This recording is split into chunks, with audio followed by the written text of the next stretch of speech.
श्री सतगुरु महाराज की जय। महर्षि संत सेवी की बोध कथाएं। कहानी शुभ कर्म शीघ्र करो। शास्त्र वचन कहता है कि यदि अमूल्य रत्न कुस्थान में भी हो तो उसको ग्रहण करना चाहिए। भगवान राम के आदेशानुकूल लक्ष्मण जी नीति सीखने के लिए लंकापति रावण के पास पहुँचे। रावण ने कहा, संसार में ऐसी कौन सी नीति है जिसे श्री राम नहीं जानते हैं। तथापि यदि इस दास के मुंह से कुछ सुनना चाहते हो तो एक बार आकर दर्शन देने की कृपा करें। श्री राम रावण के निकट पहुँचे। तब रावण ने कहा, आप साक्षात विराट मूर्ति सनातन ब्रह्म हैं। आप कृपा करके अपना श्री चरण मेरे मस्तक पर दीजिए। मैं चिरकाल से आपका दास हूँ। केवल शाप के कारण राक्षस कुल में मेरा जन्म हुआ। श्री राम ने कहा, आप ठीक कहते हैं। मैं आपके मुंह से नीति की कुछ बातें सुनना चाहता हूँ। रावण ने कहा, हे रघुवंश मणि, संप्रति मेरा संदिग्ध जीवन है। मुंह से वचन निःसृत नहीं हो पाता। फिर भी जब तक शरीर में प्राण है तब तक किंचित नीति श्रवण कीजिए। उत्तम कर्म करने की जिस समय इच्छा हो आलस्य छोड़कर उसी समय कर लेना चाहिए। आलस्य करने से काम पूरा नहीं होता। हे रघुवंश मणि, उसका प्रमाण सुनिए। एक दिन रथ द्वारा मैं स्वर्ग से लौट रहा था। मेरी दृष्टि यमपुरी की ओर गई। वहाँ यमदूत पापियों को नरक कुंड में डुबा डुबा कर तरह तरह की यातनाएं दे रहा था। पापियों की दुर्दशा देखकर मेरे मन में करुणा उमड़ आई। मन में आया कि नरक कुंड को भरकर पापियों के दुखों को दूर करूँगा। प्रमादवश वह परोपकार का काम नहीं कर सका। मन की बात मन में ही रह गई। उसका दुख आज भी मेरे मन में है। दूसरी बात यह है कि विधाता ने 7 समुद्रों की रचना की। लंकापुरी लवण समुद्र के बीच में है। सभी समुद्रों के जल को उलीच कर फेंक देता और सबको क्षीर समुद्र बना देता। स्वर्ग मर्त्य पाताल सभी मेरे अधीन थे। इस काम को करने में भी मैंने अवहेलना की। इच्छा पूरी नहीं हो सकी।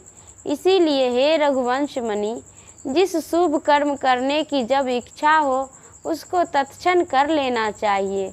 अवहेलना करने से कार्य सिद्ध नहीं होगा। और भी एक बात सुनिए। जलचर, थलचर, नभचर, नर, नाग, यक्ष, गंधर्व, भूत, प्रेत आदि ब्रह्मा की सृष्टि में जितने जीव हैं सबकी इच्छा स्वर्ग जाने की होती है। जिनको दैवी शक्ति प्राप्त है वे तो जाते हैं, किंतु जो दैवी शक्ति विहीन है वे नहीं जा सकते। इसीलिए विश्वकर्मा को बुलाकर ऐसा पथ निर्माण कराता जिससे अनायास ही सभी जीव सुरलोक चले जाते। मर्त्य से स्वर्ग तक सीढ़ी बनवाता जिससे इस संसार में मेरा पौरुष और अपूर्व कीर्ति रह जाती। चराचर में मेरा यश फैल जाता। लेकिन आपके साथ युद्ध हो गया, काम कर न सका। इसीलिए शुभ कर्म को शीघ्र करना उत्तम है। श्री राम ने कहा, हे लंकापति, आपने शुभ कर्म को शीघ्र करने कहा, यह तो ठीक है। अब पाप कर्म के विषय में भी कुछ कहिए। पाप कर्म की अवहेलना से क्या होता है और शीघ्र करने से उसकी क्या दुर्गति होती है।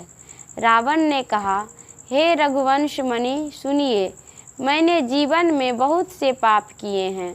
उन सब का वर्णन नहीं हो सकता, क्योंकि आपके प्रहार से शरीर बल क्षीण हो चुका है। मेरे मन में बहुत कथाएं हैं, लेकिन एक कथा कहता हूँ जो प्रत्यक्ष है। जब लक्ष्मण ने शूर्पणखा के नाक कान काट लिए थे तो उसने रो रो कर मेरे पैर पकड़कर अपना दुख मुझसे कहा। उसकी बुद्धि के अनुसार मैंने सीता हरण किया। परिणामतः मेरा सर्वस्व नाश हुआ। 1 लाख पूत 1.25 लाख नाती के साथ मेरी मृत्यु हो गई। अगर सीता हरण काम में अवहेलना करता तो आपके वंश से मेरे वंश का विनाश क्यों कर होता। मेरी मृत्यु किसी काल में नहीं होती।